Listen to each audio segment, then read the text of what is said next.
Yofi, shalom à toutes, à tous. On est vraiment très content de retrouver le Rav Shmuel Uziel grâce à Midreshet Yehuda Manitou, comme chaque semaine. Et c'est donc la dernière conférence Ben oui. de la saison. Et voilà, on finit avec ce thème tellement important, l'identité juive.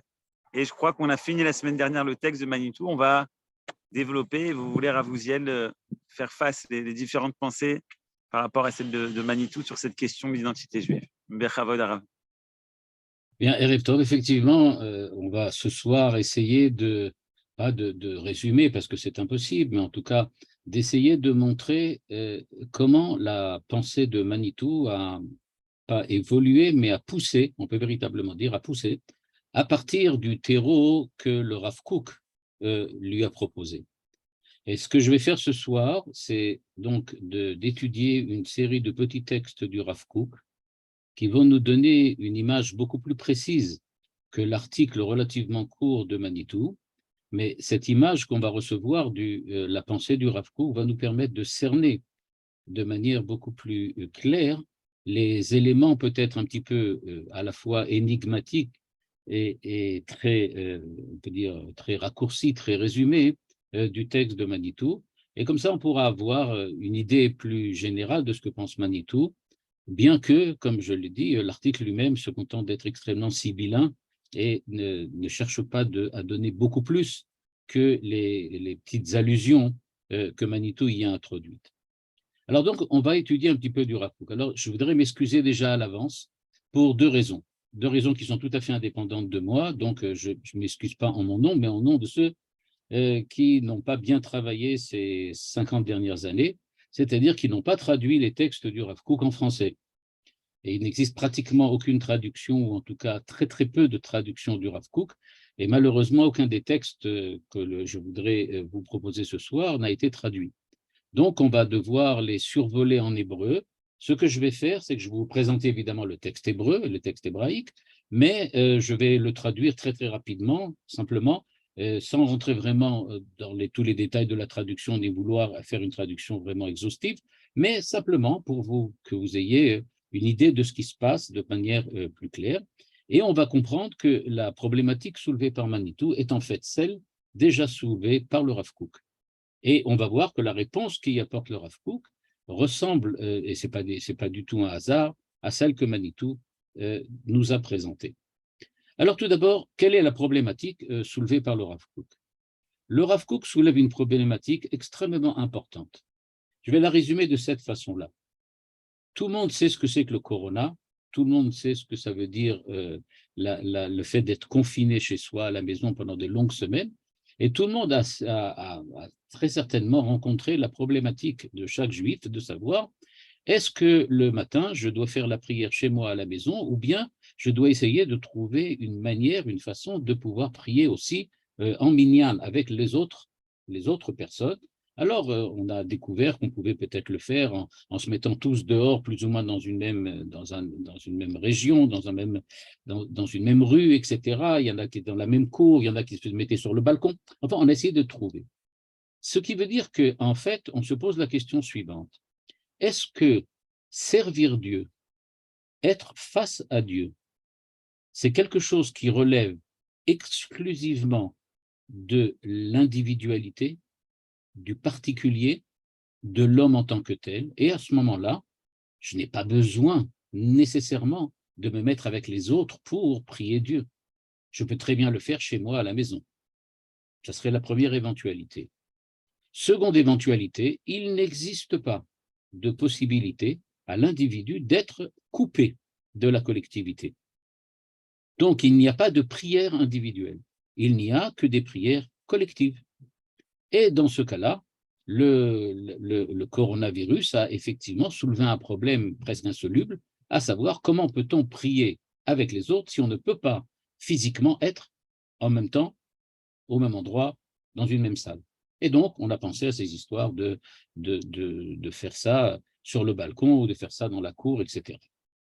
Troisième possibilité, et ce qui ne serait pas aussi juste de dire, on peut très bien prier aussi bien chez soi qu'avec les autres.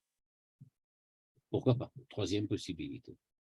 Eh bien, c'est cette problématique que le Rav Kook soulève, et en fait, c'est la problématique que soulève Manitou. À savoir, on a vu dans le texte de Manitou, je vais vous le remontrer, il parle ici de l'identité juive comme appartenance. Je vous remontre le texte, encore une fois, juste pour le redécouvrir et se rappeler de ce que Manitou avait dit. Vous l'avez devant vous maintenant. Il dit, au bénéfice de ces remarques, ligne 13 devant vous, une conclusion peut être sommairement indiquée. Vous voyez, il parle de sommairement. Il ne rentre pas trop dans les détails, mais il nous donne une réponse qui, on va le voir tout de suite, ne nous va pas véritablement nous donner une réponse, en fait, une réponse sans réponse. Il nous dit, il devient de plus en plus évident, et en cela je rejoins aisément notre ami Robert Mizrahi, que notre identité, et je rajoute personnelle, particulière, identité juive de chacun d'entre nous, se définit plus par l'appartenance, c'est-à-dire la collectivité, que par l'existence, c'est-à-dire l'individuel. Mais dans cette phrase même, il n'y a pas de réponse. C'est-à-dire, Manitou ne nous dit pas l'identité juive est collective, mais il dit elle est plus collective qu'elle n'est individuelle. Oh ben d'accord, mais ça veut dire quoi ça?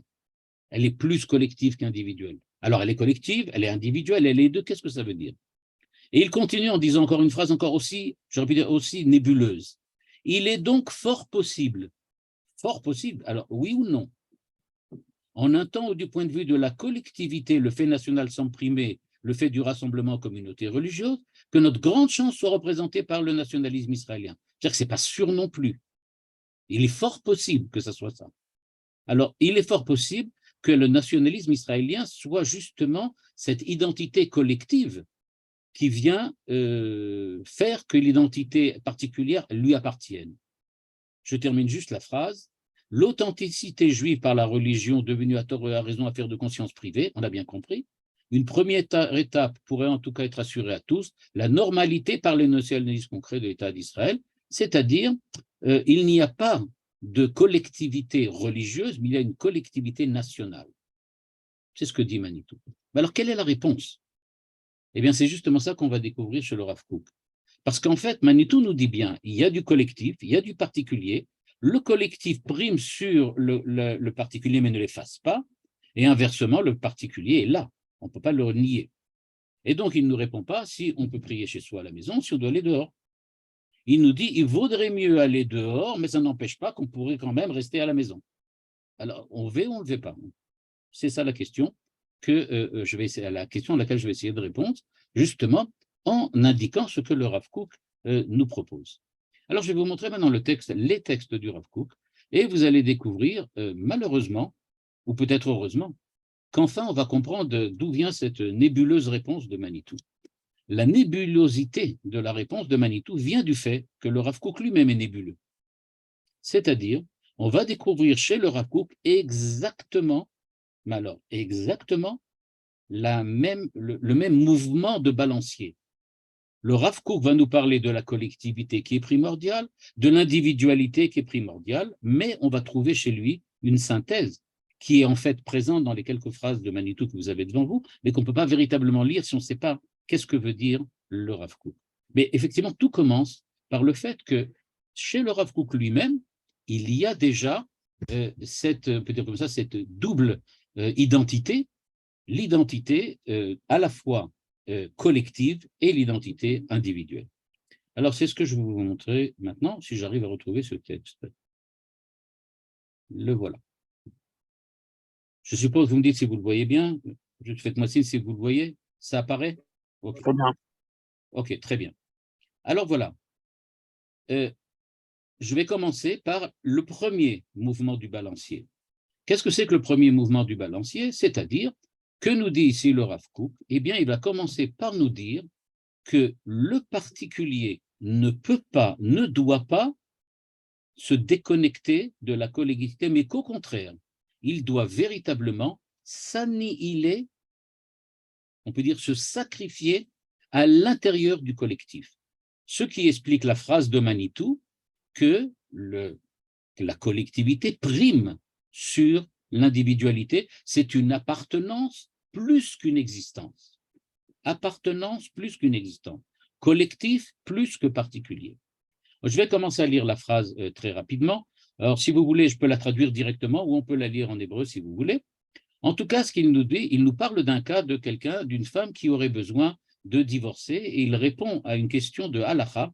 Dans quel cas une femme doit divorcer ou pas, si elle a telle et telle condition de vie et quelle situation, et qu'elle se trouve dans une certaine situation. Et il nous dit, il se peut, je traduis directement en fait, il dit, il se peut que dans certains cas, il va en ressortir que cette femme va véritablement souffrir.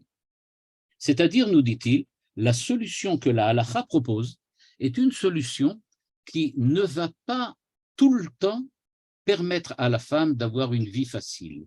Elle va quelquefois en ressortir meurtrie de ce divorce parce que les conditions et la situation halakhique ne permettent pas de toujours envisager sa situation comme primordiale. Et il va falloir quelquefois la faire souffrir. Et donc, le Rav Kook, avec beaucoup d'humanité, nous dit « ça va arriver, ça ne marchera pas dans tous les cas ». Et alors, il dit « mais voici, car ichovatenu », je vais essayer de rajouter les lignes pour que vous puissiez voir où j'en suis, pardon. Voilà, vous avez vu les lignes apparaître maintenant sur le côté gauche. Donc, je suis maintenant à la ligne 2, là où c'est écrit surligné en jaune, car ichovatenu, mais c'est ça, notre obligation. Quelle est notre obligation? Que chacun des particuliers parmi nous doit pouvoir sacrifier son bonheur, quelquefois, il le dit lui-même, ça peut arriver, véritablement comme un sacrifice d'amour pour le bonheur de la collectivité qui, elle, perdure dans le temps. C'est-à-dire, nous dit-il, il y a des fois dans lesquelles il n'y a pas le choix et c'est le rôle de l'individu de se sacrifier pour la collectivité. Je rappelle qu'on fait ça très très souvent, nous. Le service militaire, c'est une manière de le faire. En tout cas, nous dit-il, il y a donc une obligation pour le particulier de se sacrifier pour le bonheur de la collectivité. Et donc, dans le cas de ce divorce, nous dit-il, s'il y a une femme qui se trouve dans cette situation, il peut arriver qu'elle va en ressortir meurtrie parce que c'est cela les conditions et qu'il n'y a pas d'autre possibilité du point de vue de la halakha. Dans un autre cas, encore une fois, le Rav Kook revient, et comme vous le remarquez, je n'ai pas amené ici un texte philosophique. On voit que c'est quelque chose qui est véritablement du point de vue de la halakha, c'est-à-dire quelque chose qui relève de la, comment j'aurais pu dire, de véritablement la jurisprudence, c'est-à-dire quelque chose qui concerne tout le monde et qui relève véritablement de la justice. On n'a pas le choix. Donc, nous dit-il, même la justice demande aux particuliers de se sacrifier pour la collectivité quand il le faut. Il rapporte dans un deuxième cas, quelqu'un qui a un problème avec Shabbat, et aussi pour la même raison, il va dire aussi exactement la même idée. Il va dire qu'il n'y a pas le choix, et le Shabbat requiert que même quelqu'un qui pourrait avoir des circonstances qui lui permettraient peut-être de faire quelque chose qui serait peut-être d'une certaine façon interdit Shabbat, on lui demandera de ne pas le faire pour les mêmes raisons. Et là, le Rav Kook rajoute une idée philosophique. Il nous dit la chose suivante, ligne 8. Be'emet, dit-il. Et là, c'est plus du tout une idée halakhique, mais c'est déjà une idée philosophique. Il nous dit Be'emet oved Hashem, celui qui sert Dieu, donc c'est-à-dire le juif en tant que tel, j'aurais pu dire l'identité juive de celui qui sert Dieu. Pour El Chelki, il est comme un travailleur au service de la collectivité, c'est-à-dire, il dit à cet homme-là, tu ne peux pas te désidentifier de la collectivité, tu en fais partie. Être serviteur de Dieu, c'est-à-dire accepter d'être au service de Dieu, veut dire que tu participes à la collectivité. Et donc, on retrouve bien l'idée que Manitou nous avait donnée, à savoir qu'il y a une prépondérance de l'appartenance au collectif sur l'existence. C'est ce que nous propose ici le Rav Kook. Et il rajoute encore une fois, ici, dans cette phrase-là, dans la ligne 8 et la ligne 9, il lui dit « Parce que on ne peut pas fixer des lois de la halakha seulement pour des individus et des particuliers. La halakha concerne l'ensemble de la collectivité. Il n'y a pas de halakha particulière. Il y a une halakha qui, comme son nom l'indique, est une façon de marcher, d'aller, qui est valable pour tout le monde. » Donc, qu'est-ce qu'on apprend ici du Rav Kook? Nous apprenons du Rav Kook que, du point de vue de la halakha, il y a une halakha collective et que cette halakha collective concerne tous les particuliers, même si on pourrait trouver des circonstances atténuantes qui nous diraient peut-être que cet homme-là pourrait ne pas, etc. Non. Il va faire ce que tout le monde fait parce que c'est la règle pour tout le monde. Et du point de vue philosophique, il rajoute maintenant, dans un troisième texte, Avodat Hashem hi avoda she'alecha la'asot betor chelek echad miklal hametziut ba'ove ba'atid letachlit hashlamato. Et là, il va beaucoup plus loin. Il nous dit, tu es en tant qu'homme face à Dieu, dit le Rav Kook, tu ne peux pas délibérément te couper du collectif parce qu'il n'y existe pas de situation de l'homme face au Créateur qui ne soit pas une situation d'un homme à l'intérieur d'une collectivité. Et il dit, je ne parle pas seulement de la collectivité présente, mais même de la collectivité future de laquelle tu es d'une certaine façon aussi responsable. Donc le Rav Kook va très très loin. Il nous dit, je n'ai pas seulement une responsabilité envers moi-même face à Dieu. C'est-à-dire quand on dit, et Manitou, il revient très souvent, comme vous avez certainement eu l'occasion de le voir dans les cours que j'ai donnés et aussi dans les textes que j'ai amenés surtout, Manitou le dit très souvent, on ne peut pas dire mon Dieu, oh mon Dieu, parce que ce n'est pas mon Dieu, c'est le Dieu de la création, c'est le Dieu d'Israël, c'est le Dieu de tous les hommes, de toutes les créatures. Donc il n'est pas mon Dieu. Moi, je peux le considérer comme mon Dieu, mais mon Dieu sera aussi le Dieu des autres. Et c'est pour ça qu'il parle tout le temps, et on l'avait vu, il parle d'universalité, sans arrêt. L'universalité, c'est un point fondamental chez Manitou, parce que Dieu est le Dieu de la création, c'est-à-dire le Dieu des créatures dans leur ensemble. Et donc, on ne peut pas les déconnecter. Et donc, nous dit-il, il n'y aura pas de possibilité pour toi de prier Dieu si ce n'est à l'intérieur de la collectivité, à l'intérieur de ce que, on pourrait dire, il y a en toi de collectif. Et je vais aller un peu plus loin maintenant. Le Rav Kook le dit ici, il dit « klal hametziut ». Vous le voyez à la ligne 11. « Klal hametziut », ça veut dire l'ensemble de la réalité, l'ensemble de l'être et du réel, l'ensemble, ça veut dire universel du monde.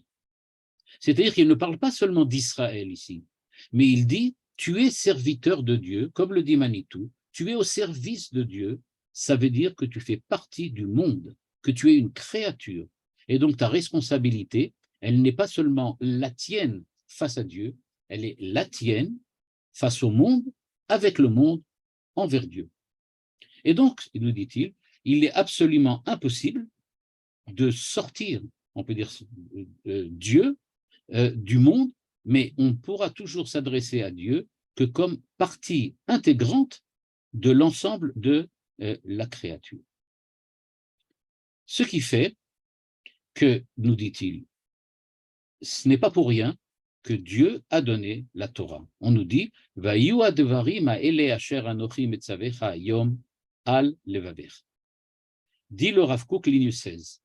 C'est-à-dire, nous dit-il, quelque chose d'étonnant, on n'y a pas pensé, mais Dieu a donné la Torah à Israël. On dit qu'au même moment, il a en fait proposé la Torah à l'ensemble des nations. Mais quand il a donné la Torah à Israël, à qui s'adresse-t-il? À moi ou à Israël globalement? Est-ce à Israël de respecter la Torah ou à moi personnellement de respecter la Torah?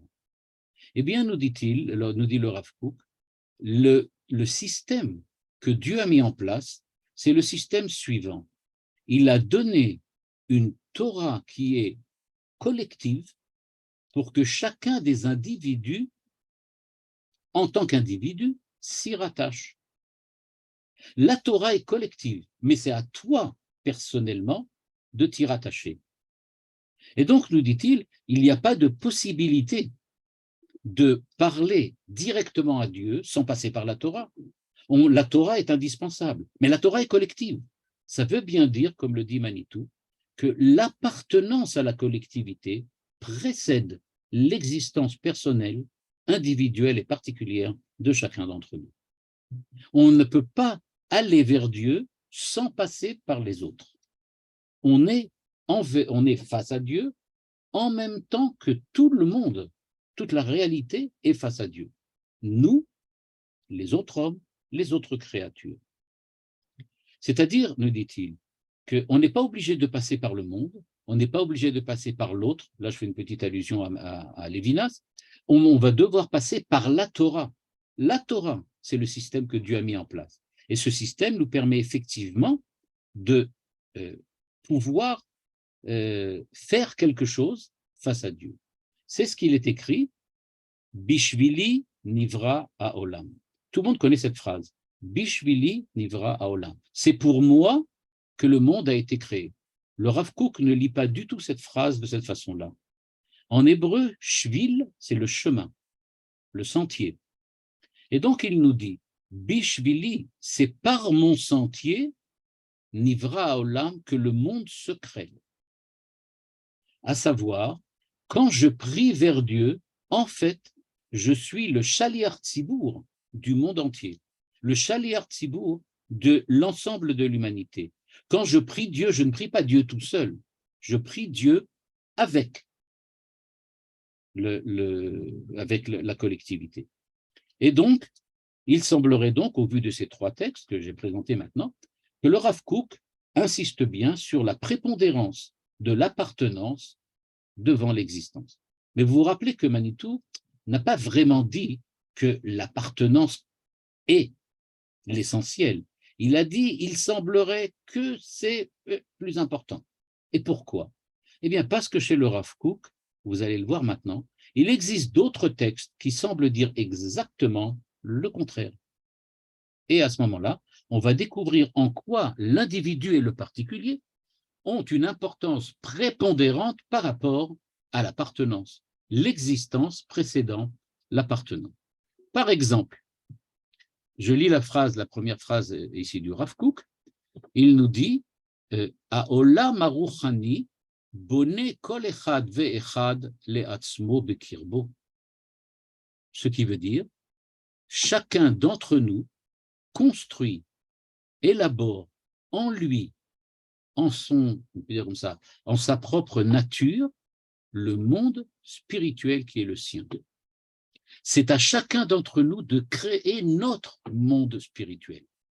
Ça veut donc bien dire qu'on n'est pas en contact avec le collectif, qu'on n'est pas directement en rapport avec le collectif. Kol merkaz haTorah ou pasuk shel shmo aprati. Une phrase énorme. Il nous dit, tout ce que nous faisons dans la Torah, c'est au fond d'écrire un verset qui pourrait s'épeler appellation, épeler un mot, qui pourrait s'épeler comme mon nom propre. C'est-à-dire, d'une manière poétique, nous dit le Rav Kook, la Torah que tu étudies, c'est pas une Torah dans laquelle on pourrait dire tu t'enlises, tu te fonds, mais au contraire, c'est une nouvelle Torah dans laquelle tu écris des nouveaux versets qui tous peuvent être lus dans ton nom propre, dans ton nom. Ton nom, c'est ça, ce qui est écrit dans la Torah, dit le Rav Kook. C'est-à-dire qu'il existe une Torah qui est tellement personnelle qu'elle prend ton nom. C'est cela, la Torah personnelle, le monde spirituel que l'on te demande de construire, dit le Rav Kook. Donc là, on est évidemment aux antipodes de ce que le Rav Kook avait dit précédemment. Avant, il nous parlait du fait qu'on ne peut passer pour être face à Dieu que par le collectif. Maintenant, il nous répond pas du tout. Le monde spirituel doit être véritablement le monde de ton nom propre, celui qui t'est véritablement personnel. Chacun est sa Torah. Comme il est dit dans le verset, Ki im betorat Hashem chefzo, ou betorato yeege yomam valayla, un verset connu des Teilim. Donc, qu'est-ce que ça veut dire, ce verset? Ce verset nous dit la chose suivante. Ki im betorat Hashem chefzo, celui qui aime Dieu, Torat Hashem chefzo, il veut, il désire la Torah de Dieu et il se consacre tout le temps à sa Torah. Au début, il veut, il désire la Torah de Dieu, mais en fin de compte, quand il se consacre à la Torah, elle devient sa Torah. C'est ce que nous dit le Rav Kook. Chacun se consacre à sa Torah, qui a son nom propre. C'est la mienne. Elle s'appelle Shmuel, ou elle s'appelle Yosef ou David. Donc, il y a en fait une Torah personnelle, individuelle, particulière à chacun d'entre nous. C'est celle-là, c'est celle-là que j'étudie. Je ne peux pas étudier la Torah des autres, je ne peux étudier que la mienne. Mais pourtant, la Torah a été donnée à tout le monde, c'est vrai. Mais celle que j'étudie, c'est la mienne. Ce n'est pas celle de quelqu'un d'autre. Donc, on retrouve donc encore une fois cette contradiction. D'une part, je me fonds dans le collectif. D'autre part, quand j'étudie la Torah, c'est la mienne. On pourrait apporter une réponse et dire, OK, on comprend ce que veut dire le Rav Kook, c'est poétique, c'est beau, c'est grand et c'est généreux, comme disait le général, mais de tout ça, il y a quand même une réponse très facile. C'est de dire, c'est vrai, quand j'étudie, c'est subjectif. J'étudie la Torah, ça veut dire que c'est subjectif. C'est ça ce que ça veut dire. La subjectivité de chacun a effectivement une image, une conception de la Torah qui lui est personnelle. Moi, en tant que Shmuel, j'étudie la Torah, donc c'est vrai que c'est la Torah de Shmuel, donc il n'y a pas un grand chidouche à dire que si j'étudie la Torah, c'est la Torah de Shmuel, c'est bien évident. Je n'étudie pas la Torah de David ou de Moshe. Donc alors, c'est juste une question de subjectivité. Mais là, le Rav Kook va beaucoup plus loin. Il nous dit subjectivité, ah non, sûrement pas, c'est pas ça que je veux dire du tout. Regardez le texte suivant. Il nous dit maintenant, ou Bekol Arachim Kulam, ligne 30 en bleu devant vous. Bekol Arachim Kulam, pour toutes les valeurs morales et éthiques, Kol Adam Bonelo Emet. Chacun va construire, pas sa subjectivité, mais la vérité. Or, la vérité, par hypothèse, est objective. Donc, ce n'est pas de subjectivité dont je parle, dit le Rav Kook. Je parle maintenant d'objectivité. Je parle de vérité. Chacun a sa vérité. Voilà, on est dans le postmodernisme. Que se passe-t-il? Chacun a sa vérité? Non. Chacun a la vérité, mais c'est la sienne. C'est-à-dire, elle est à la fois collective, parce qu'elle est la vérité, mais c'est la mienne. Et il continue en disant, mais ce n'est pas seulement vrai pour la vérité, c'est vrai aussi pour la justice, pour l'esthétique, pour la morale, chacun. En fait, on construit, chacun d'entre nous, sa morale, son esthétique, sa métaphysique, sa vérité, etc., etc. Et donc, il dit, en fait, chacun construit une part, je ne vais pas dire une part, mais chacun construit la vérité. Et donc, se pose la question, évidemment, si effectivement c'est la vérité objective, alors, moi, en tant que particulier, j'ai ma vérité, donc elle n'est pas la même que chez les autres. Et si elle n'est pas la même que les autres, ça ne peut pas être la vérité, puisque ma vérité, elle est A et chez l'autre, c'est B. Donc, ça ne peut pas être pareil. Répond ça le Rav Kook, Kol yachid v'yachid mitkanesim ze imze leotzar. C'est-à-dire, nous dit-il, en fait, la vérité avec un grand V, c'est la vérité composée de toutes les vérités personnelles. C'est-à-dire, le rôle du particulier et de l'individu, c'est de composer le collectif.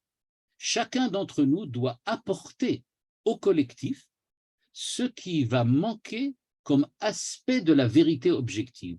J'ai ma vérité qui, quand elle, je ne veux pas dire se fond, mais on va utiliser le terme de Manitou, quand j'appartiens au collectif, ma vérité fait partie de la vérité objective, et donc ma vérité devient objective par la même, parce qu'elle s'unifie avec toutes les autres vérités qui sont tout aussi personnelles, mais aussi objectives que la mienne.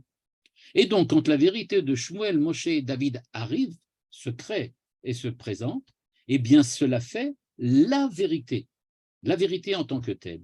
Il dit, c'est ce qu'il appelle ici, mitkanes le otsar meuchad echad. Tout cela vient, on peut dire comme ça, s'unifier, devenir un.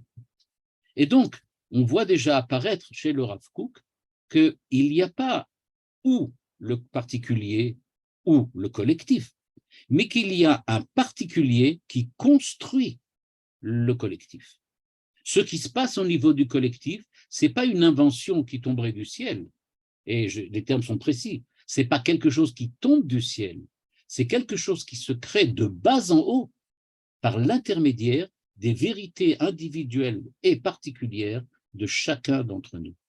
La vérité de Dieu, la vérité de la révélation, c'est précisément le fait que Dieu est le créateur. Dieu étant le créateur, il a donc créé toutes ces étincelles de vérité qui existent chez chacun d'entre nous.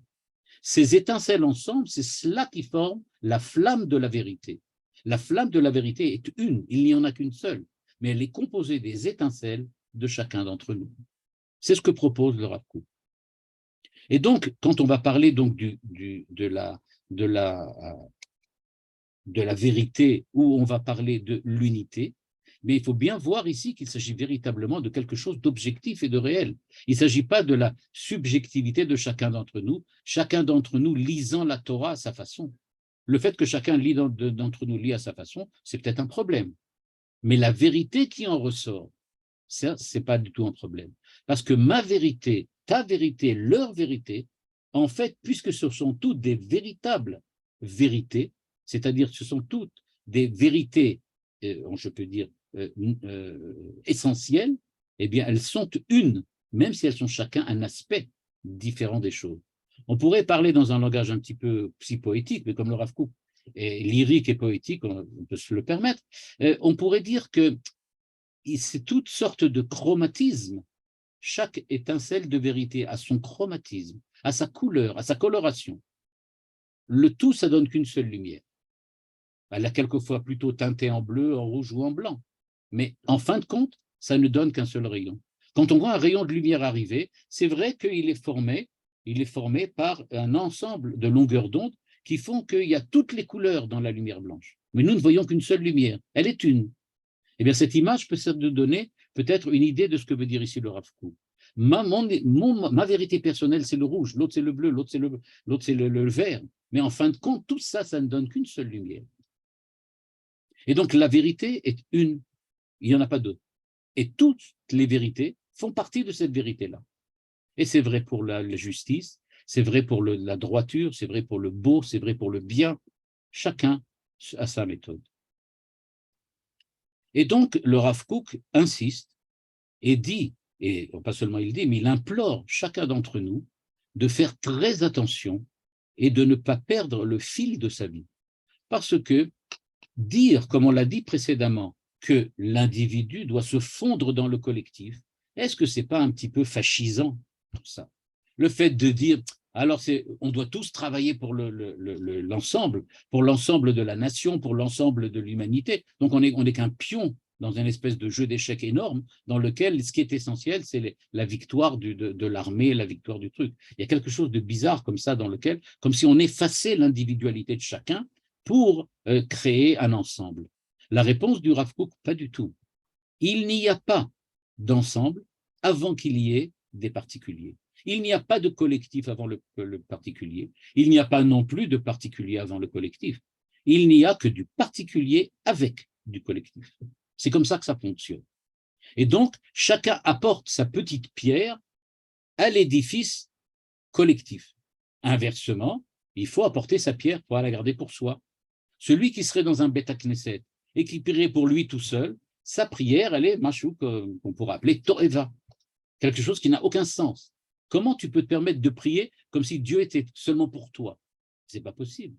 Si Dieu est Dieu, il est aussi le Dieu des autres, et donc ils doivent être associés à ta prière, eux aussi.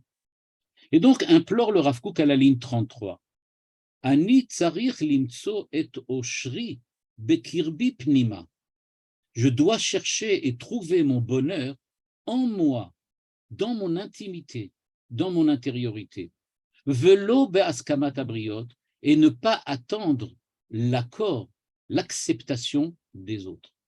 C'est-à-dire, dit-il, chacun a sa vérité. N'essayez pas de vous coller à la vérité des autres. N'essayez pas d'absorber la vérité des autres. Vous avez votre propre vérité parce que vous avez votre propre individualité. Et que il faut se connaître soi-même, dit le Rav Kook. Plus vous allez vous connaître, plus vous allez savoir qui vous êtes, plus vous allez vous découvrir vous-même, et à ce moment-là, grâce au fait que vous allez vous découvrir vous-même, vous allez véritablement pouvoir être le reflet de la lumière de Dieu. Il y a Irli Or Hashem, dit le Rav Kook. C'est-à-dire, Dieu n'éclaire le monde que par l'intermédiaire de ceux qui sont eux-mêmes. Comme je disais, on ne met pas un uniforme. Il ne s'agit pas ici que le particulier revête l'uniforme de la collectivité. Il s'agit au contraire que l'uniforme de la collectivité prenne toutes les couleurs de la chemise et du pantalon de chacun d'entre nous. Et donc, ce que veut dire ici le Rav Kook, c'est que Dieu ne se révèle dans le monde que par l'intermédiaire de la sensibilité personnelle, individuelle, particulière de chacun d'entre nous. Et donc, si c'est vrai au niveau de la vérité, si c'est vrai au niveau de la collectivité de la vérité, eh bien donc, qu'est-ce que cela veut dire? Ça veut dire que la Torah aussi, en fin de compte, elle n'est pas collective. On avait dit, qu'est-ce que Dieu a fait? Dieu a donné la Torah, une Torah collective, pour que chacun d'entre nous puisse y trouver justement l'image de la collectivité. Le Rav Kook dit, mais pas du tout, vous n'avez rien compris. La Torah elle-même, elle n'est pas collective, elle est personnelle. Chacun d'entre nous a une parcelle de Torah en lui. Chacun a les lettres de la Torah. Toutes les lettres qui sont écrites dans la Torah, tous les mots qui sont inscrits dans le Sefer Torah, n'ont de sens que parce que moi, j'ai un filtre littéraire par lequel je lis et j'écris cette Torah. Et donc, il dit, il ne faut pas se mentir à soi-même. Il ne faut pas se repousser soi-même. Mais au contraire, il faut savoir faire barrage à ce que, aux influences, qui sont des influences, pas nécessairement négatives, mais qui sont des influences des autres, on ne doit pas se laisser avoir par l'influence des autres, dit le Rav Kook, mais on doit être chacun personnellement soi-même. C'est en étant soi-même qu'on va construire une Torah collective qui soit digne de ce nom. Et d'ailleurs, dit-il, ça peut expliquer pourquoi certains chachamim ont développé plutôt, je ne sais pas moi, une littérature philosophique, d'autres une littérature kabbalistique, l'autre une littérature halachique, talmudique, etc., etc. On voit bien qu'il existe parmi tous les grands maîtres de la Torah en Israël, on voit bien durant toute l'histoire d'Israël que durant tous les maîtres de la Torah que nous avons eus dans l'histoire, avaient chacun une spécialisation. Pourquoi c'est comme ça?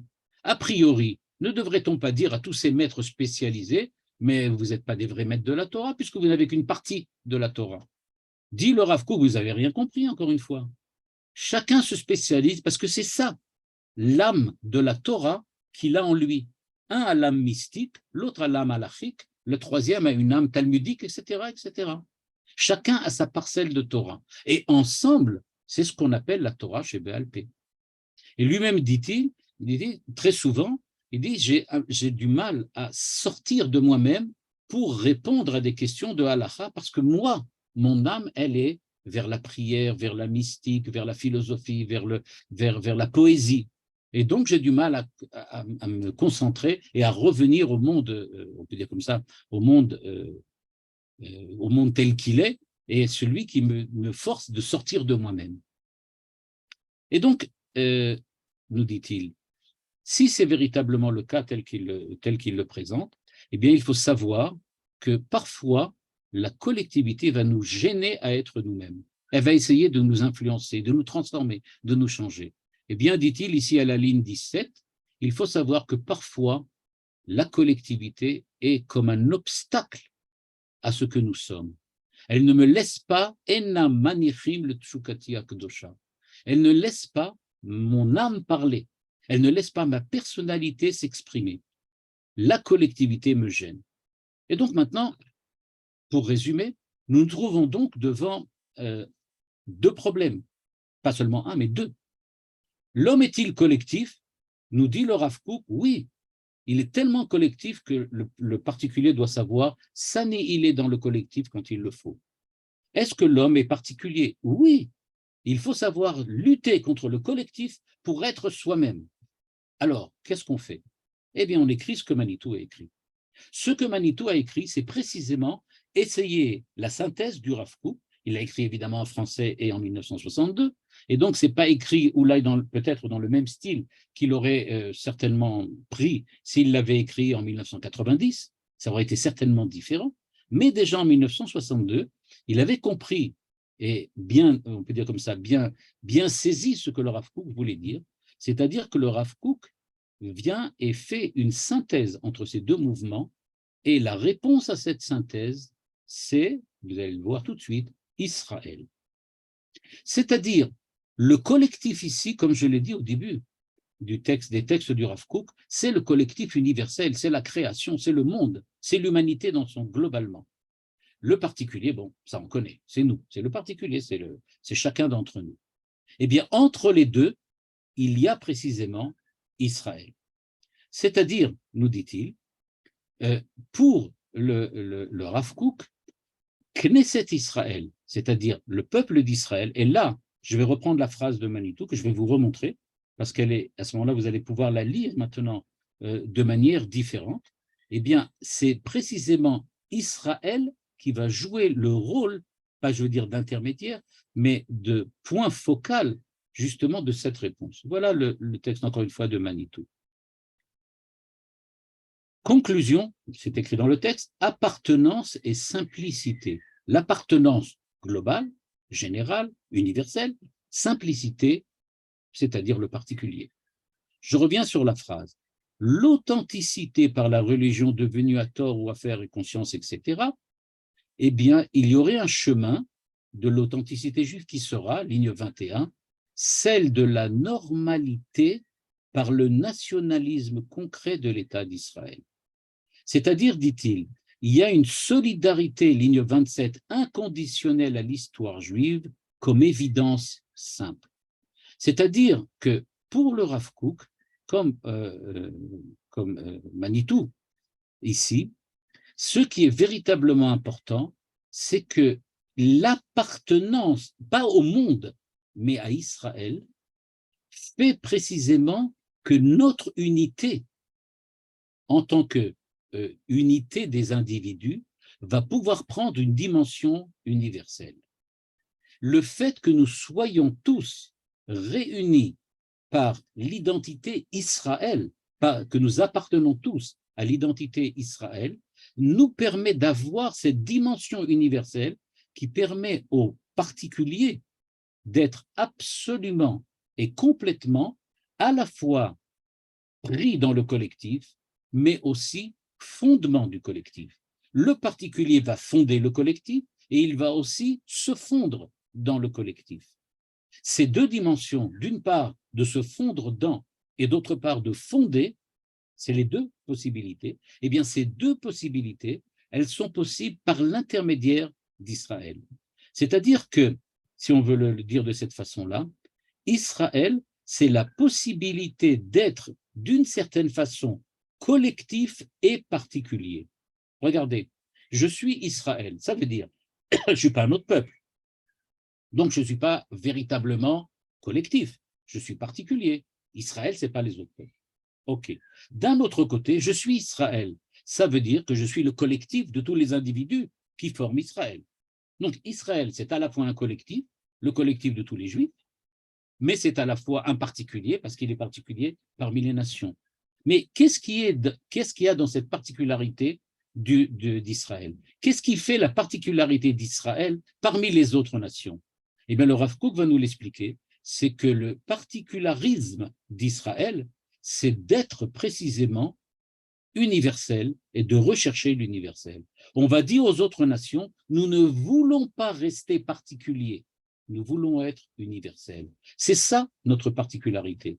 Ce qui fait notre spécificité parmi les nations, c'est que nous voulons un Dieu du collectif, un Dieu de l'universel et pas un Dieu du particulier.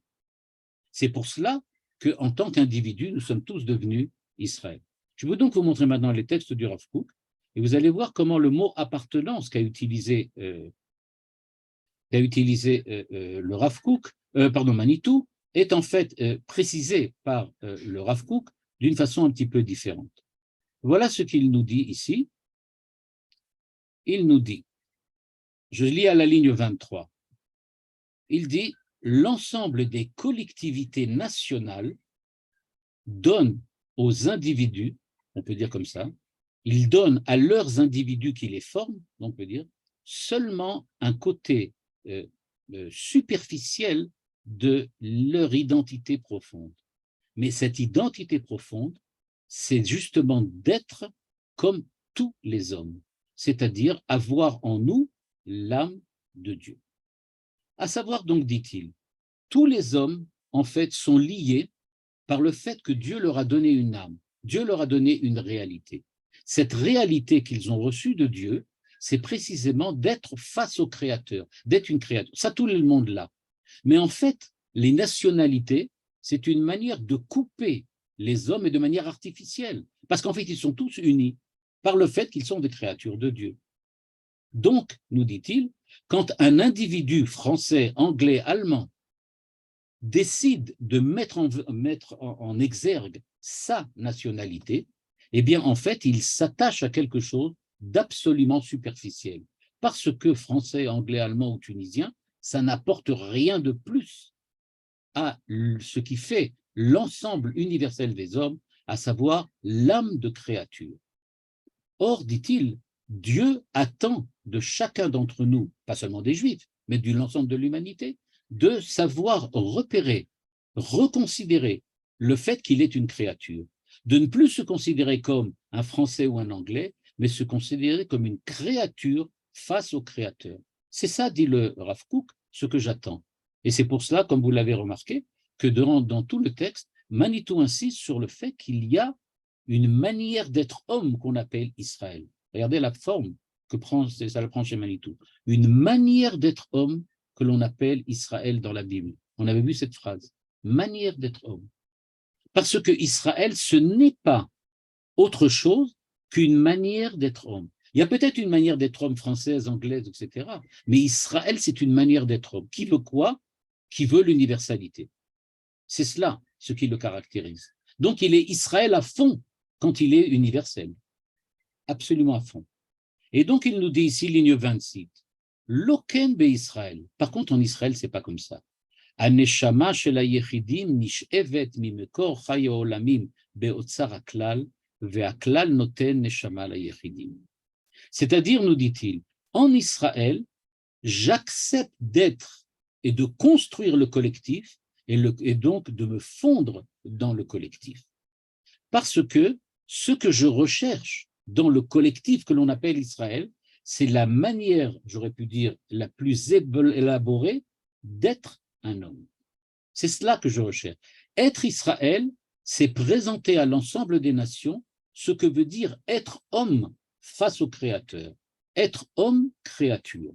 Quand je suis capable de pouvoir dire à tous les hommes, regardez qui je suis et vous verrez qui vous devez être, à ce moment-là, je remplis mon rôle d'Israël. Mais il n'y a qu'Israël qui arrive à le faire pour le moment. Israël qui a reçu la Torah, dans lequel il fonde sa Torah, mais dans lequel il reçoit aussi la Torah. Comme on a dit, il y a toujours ces deux mouvements. D'un côté, nous fondons la Torah, ça s'appelle la Torah chez Béalpé, mais d'un autre côté, nous recevons la Torah, ça s'appelle la Torah chez Birtav. C'est-à-dire qu'il y a les deux à la fois. Il n'y a pas de Torah chez Birtav sans Torah chez Béalpé, il n'y a pas de Torah chez Béalpé sans Torah chez Birtav. Eh bien, nous dit-il, si jamais il venait à l'idée de quelqu'un d'entre nous, d'un juif, et maintenant on arrive à la conclusion de Manitou, s'il arrivait à quelqu'un d'entre nous, en tant que juif, de vouloir maintenant dire « je suis juif sans appartenir à la collectivité juive ».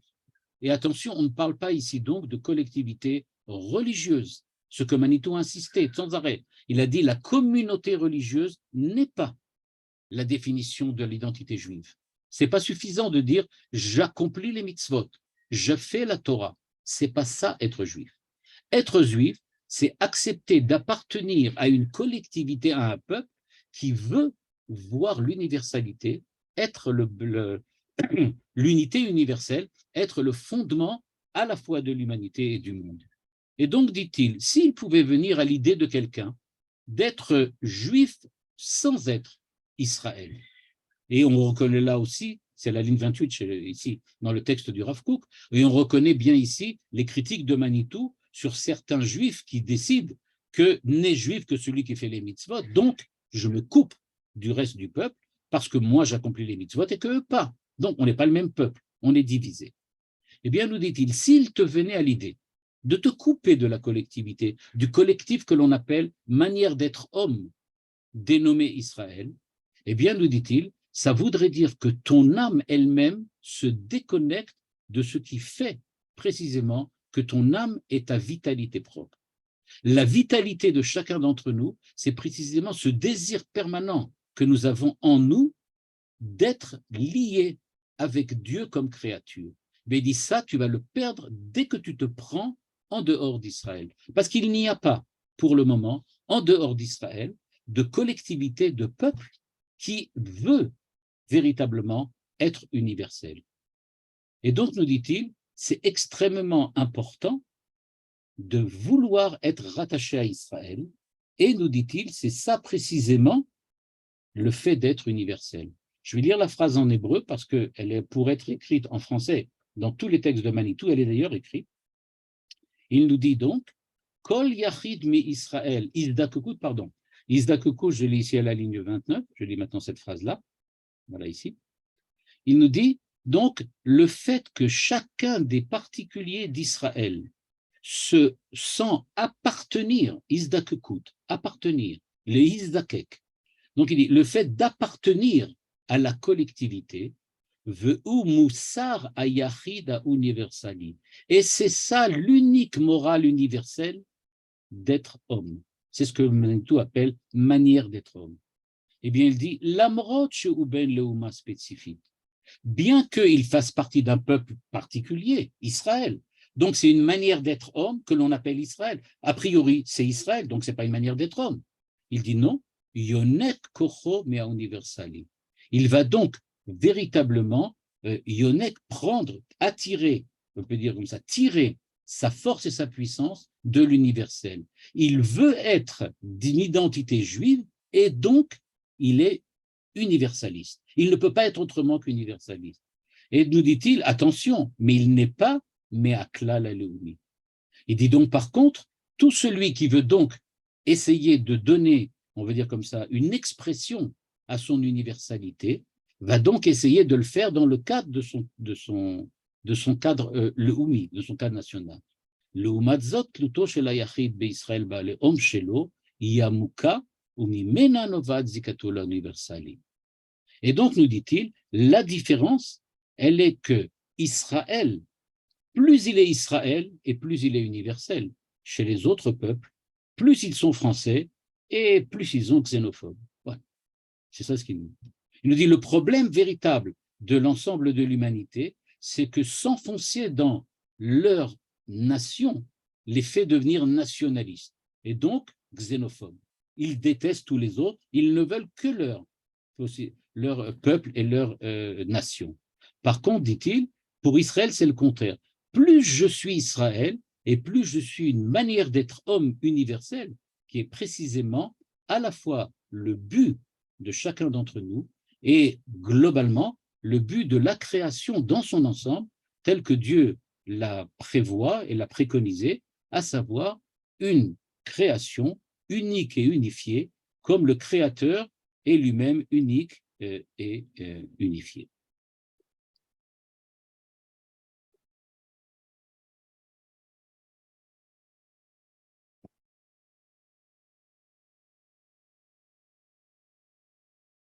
Voilà, essayez d'ouvrir vos micros si vous avez des questions. Je pense que vous pouvez peut-être arriver à le faire. Je pense qu'il vous laisse.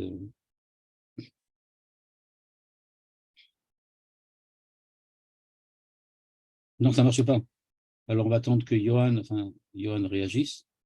Je vois peut-être que moi, je peux les enlever, les micros.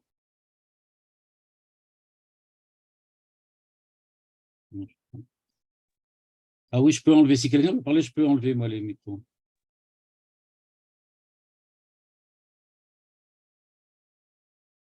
Voilà. Bon, si quelqu'un veut poser une question, alors je peux vous enlever le micro. Je peux vous ouvrir le micro.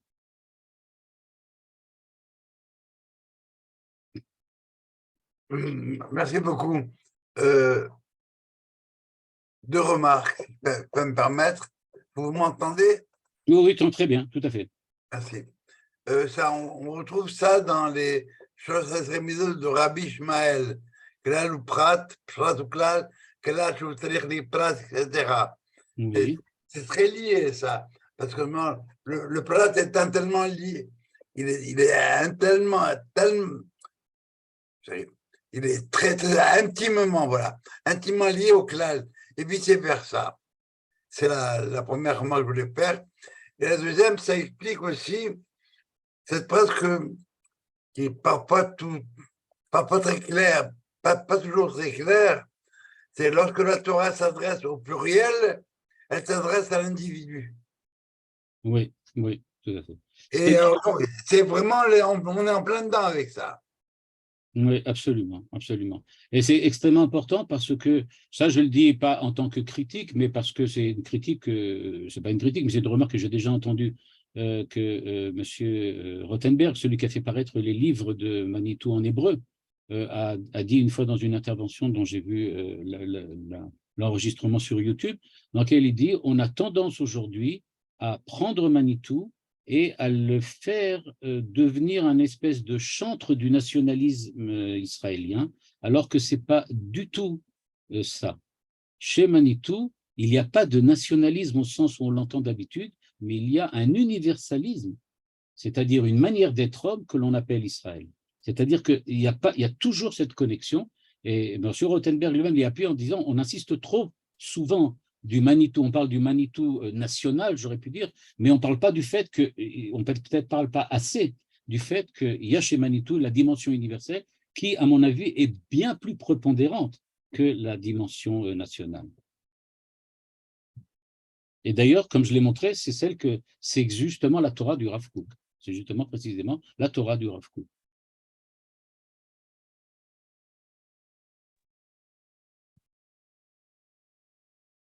Vous pouvez y aller.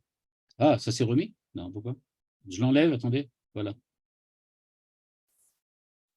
Ok. Oui, Voilà. alors est-ce qu'on ne peut pas dire maintenant, bon, si on a précisé ce que qu'est l'identité juive, est-ce que maintenant on n'a pas le problème de préciser qu'est-ce qu'Israël? En fait, le Israël qui est celui pour lequel on dit que c'est la manière d'être homme. Je veux dire, est-ce que ça ne demande pas un Justement, éclaircissement? on va dire comme ça, la définition d'Israël telle que la donne Manitou, c'est une manière d'être homme universelle. C'est-à-dire, Oui. c'est une nationalité, c'est-à-dire, on peut dire comme ça, c'est une carte d'identité sur laquelle il est écrit que notre peuple, c'est l'universel. Mais c'est une carte d'identité, c'est-à-dire qu'il y a une identité qui est une identité d'appartenance. J'appartiens à Israël, donc j'ai le désir d'être homme universel. Et j'ai le désir que les hommes aient aussi une pensée universelle. Oui, mais enfin, le Israël auquel d'aujourd'hui, certes, si on réfléchit, c'est bien un rassemblement de plusieurs communautés religieuses, non religieuses. On parlait d'Israël en tant que le pays, la nation, le pays, c'est là ça. où on habite, quoi. Oui, bon, c'est comme ça les Juifs. Ok, merci. En tout cas, merci pour tous vos cours. C'était vraiment excellent à chaque fois.